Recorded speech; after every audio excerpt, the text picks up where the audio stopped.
ગુજરાતના ખેડૂતો માટે વિધાનસભાના અધ્યક્ષ શંકરભાઈ ચૌધરીએ કરી મહત્વની જાહેરાત।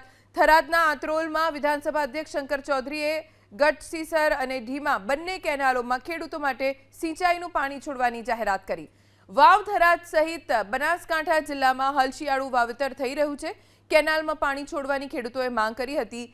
ખેડૂતોની માંગને લઈને શંકરભાઈ ચૌધરીએ કેનાલમાં પાણી છોડવાની જાહેરાત કરી। સાથે કહ્યું કે અનેક વિસ્તારોમાં હજુ પાઇપલાઇન નાખવાની કામગીરી ચાલુ છે, એટલે ગામના તળાવો પણ ભરાશે। 15, 16 અને 17મી તારીખે એનું પાણી એ કેનાલોની અંદર ચાલુ થઈ જશે।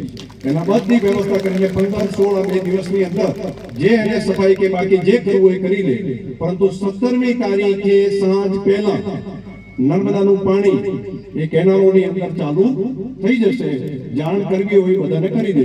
અહીંથી જાહેરમાં અત્યારે બધાને તમને આજે વાત કરી રહ્યો છું કે આ કામ અને પાણી પછી ધંધોકાર ચાલુ રાખશે। અને ક્યાંક ક્યાંક પેલા ખાતા હોય ને તો ખોલાવજો હો, 1 રૂપિયો કે જમા નથી કરાવતા।